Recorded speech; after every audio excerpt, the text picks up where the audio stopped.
आइए सुनते हैं आज की कहानी लकड़हारा और जलपरी। बहुत समय पहले की बात है।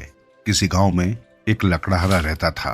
बेचारा सारा दिन लकड़ियां तोड़ता रहता था और जो कुछ भी लकड़ियां वो सारा दिन तोड़ता था उन्हें जाकर बाजार में बेच आता था। लकड़ी बेचने के बाद उसे जो कुछ भी मिल जाता था बस उसी में उसका गुजारा होता था। शहर से आते समय ही वो खाने पीने की वस्तुएं ले आता था। वो लकड़हारा बेहद गरीब था। उसका गुजारा किस प्रकार होता था ये तो बस वही जानता था। उस लकड़हारे की एक बेटी भी थी। उसका नाम सुनीता था। वो लड़की एकदम सीधी सादी थी। अपने पिता की आज्ञाकारी भी थी। वो रात दिन उसकी सेवा में लगी रहती थी। एक दिन लकड़हारा लकड़ी तोड़ने जंगल में जा रहा था। उसने वहां से लकड़ियां तोड़ी।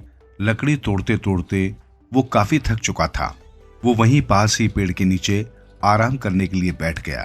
कुछ ही देर बाद उसे गहरी नींद आ गई। जब लकड़हारा नींद से जागा तो अपनी लकड़ियां उठाने के लिए चला। उस समय भी उसकी आंखों में नींद थी। उसने देखा उसकी लकड़ियां गायब हैं। ये देखकर वो हैरान रह गया। उसकी कुल्हाड़ी वहीं पड़ी थी।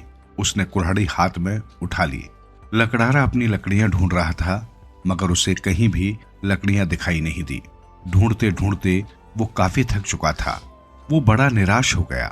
अंत में वो बेचारा वहीं बैठकर रोने लगा। रोते रोते उसने कहा, मेरे सारे दिन की मेहनत यूं ही चली गई। हे भगवान, ये तेरा कैसा इंसाफ है। क्या तू हर मेहनत करने वाले के साथ यही करता है? अगर तू मेरी बात सुन रहा है तो मेरी मेहनत का फल आज मुझे देगा। फिर वो सोचने लगा कि अगर मैं लकड़ियां भी तोड़ूं और शहर में ले जाकर बेच आऊं तो समय भी इतना नहीं बचा है। मेरी बेटी घर पर मेरा इंतजार कर रही होगी। उसने भी तो सुबह से कुछ नहीं खाया है। ये सोचने के बाद लकड़हारा फिर रोने लगा। उसे अपनी विवशता पर रोना आ रहा था। अचानक उसके सामने बहती हुई नदी में प्रकाश फैलता हुआ दिखाई दिया। प्रकाश चारों तरफ फैलता जा रहा था। ये देखकर लकड़हारा हैरान रह गया। लकड़हारे की समझ में नहीं आ रहा था कि वो प्रकाश क्या है, कैसा है। रात भी काफी हो चुकी थी, इसलिए उस प्रकाश से पूरा जंगल जगमगा उठा। लकड़हारा आश्चर्यपूर्वक चारों तरफ देख रहा था कि उस प्रकाश के कितने ही रूप बदल रहे थे। वो सोच में पड़ गया कि ये चक्कर क्या है। तभी उस नदी से निकलकर एक जलपरी बाहर आई। वो लकड़हारे को देखकर मुस्कुरा रही थी। कौन हो तुम? लकड़हारे ने पूछा। मैं जलपरी हूं, उसने बताया। लेकिन तुम्हें क्या हुआ है? तुम यहाँ बैठकर क्यों रो रहे हो? लकड़हारे ने पहले तो जलपरी को आश्चर्य से देखा, फिर उसे सारी बात बता दी। जलपरी ने लकड़हारे की बात सुनकर उसे बहुत सारा खाना दे दिया और उसे समझाया, देखो, लकड़ी काटकर कभी भी ऐसा मत करना जैसा कि तुमने आज किया है। ये सब तो मुझसे अनजाने में हो गया। न जाने कैसे मुझे नींद आ गई। वो बोला, अच्छा ठीक है, तुम आगे से इस बात का ख्याल रखना, उसने समझाया। जी ठीक है, मगर आप क्या यही पानी में रहती हैं? लकड़हारे ने हैरानी से पूछा। हाँ, मैं जलपरी हूं ना, इसलिए पानी में ही रहती हूँ। इतना कहकर वो पानी में जाने लगी। उसे जाते देखकर लकड़हारा चिल्लाया, ठहरो ठहरो जलपरी जी, अब क्या है? जलपरी ने पूछा। मैं आपका आभारी हूँ जलपरी जी। मेरी समझ में नहीं आता कि मैं आपका ये एहसान कैसे चुकाऊंगा। आप ही मुझे बता दीजिए कि मैं आपका ये एहसान किस प्रकार उतारूं। जलपरी ने कहा, कैसा एहसान? मैंने तुम पर कोई एहसान नहीं किया है। हर आदमी को एक दूसरे के काम आना ही पड़ता है। ये तो मेरा फर्ज था।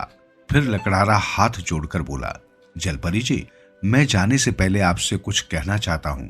कहो, क्या कहना चाहते हो? मैं आपसे ये कहना चाहता हूँ कि आप बहुत अच्छी हैं, उसने कहा। परी मुस्कुरा दी। एक बात और। हाँ बताओ। जलपरी जी, अगर मैं आपसे कभी मिलना चाहूं तो किस प्रकार मिल सकता हूं? जलपरी ने उसे एक बांसुरी देते हुए कहा, जब भी तुम मुझसे मिलना चाहें तब इस नदी के किनारे जाकर ये बांसुरी बजा देना। मैं उसी समय तुमसे मिलने आ जाऊंगी। उसकी बात सुनकर लकड़हारा बहुत खुश हुआ। फिर उसने जलपरी के हाथ से बांसुरी ले ली।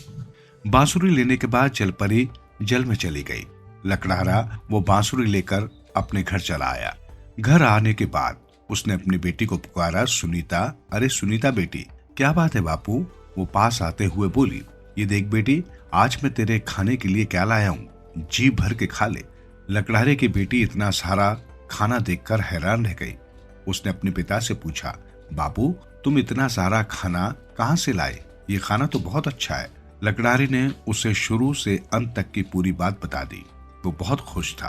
कुछ दिन तक तो लकड़हारा लकड़ियां तोड़ने गया ही नहीं, क्योंकि उसके घर में वही खाना था।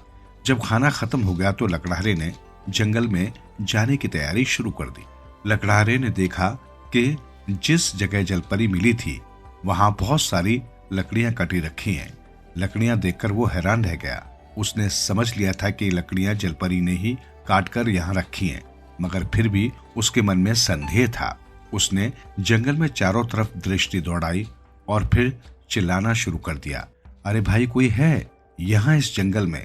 ये लकड़ियां किसने काटी हुई हैं?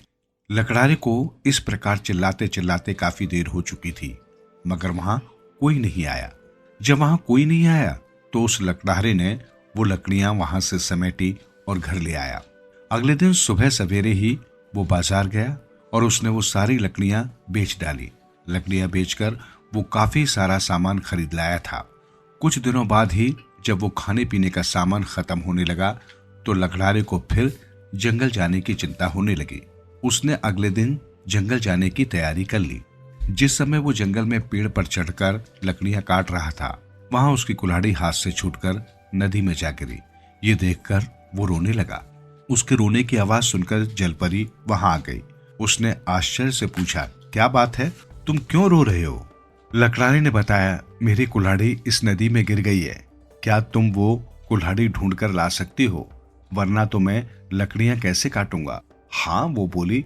इतना कहकर जलपरी पानी के अंदर चली गई और उसमें से कुल्हाड़ी निकालकर ले आई। उसने लकड़हारे को चांदी की कुल्हाड़ी दिखाते हुए कहा, देखो क्या यही है तुम्हारी कुल्हाड़ी? नहीं, वो बोला। उसकी बात सुनकर जलपरी फिर से पानी के अंदर चली गई और एक दूसरी कुल्हाड़ी निकाल लाई। उसने वो कुल्हाड़ी लकड़हारे को दिखाते हुए कहा, देखो जरा गौर से देखकर बताओ, क्या यही तुम्हारी कुल्हाड़ी है? लकड़हारे ने कहा, ये तो सोने की कुल्हाड़ी है। मेरी कुल्हाड़ी सोने चांदी की नहीं, लोहे की बनी है। आप वही कुल्हाड़ी ढूंढ कर ला दीजिए। उसकी बात सुनकर जलपरी मुस्कुराने लगी। फिर उसने लकड़हारे से नम्रतापूर्वक कहा, मैं तो तुम्हारा इम्तिहान ले रही थी और तुम इस इम्तिहान में पास हो गए। तुम मेहनती नहीं बल्कि ईमानदार भी हो। अब तुम्हें कुल्हाड़ी की जरूरत नहीं, जाओ अपने घर लौट जाओ। लकड़हारे की समझ में जलपरी की बात नहीं आई। वो चुपचाप अपने घर लौट आया।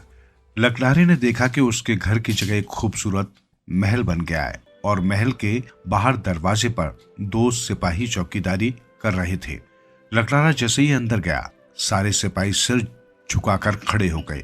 बेटी ने भी कीमती वस्त्र पहन रखे थे। वो खुशी से दौड़ती हुई बाप के गले लग गई। मैं जानती हूँ बापू, हमें ये महल जलपरी ने ही दिया है, वो कहने लगी। लकड़हारे ने बेटे की शादी पास के ही किसी राजकुमार से कर दी और लकड़हारा वहां का राजा बन गया।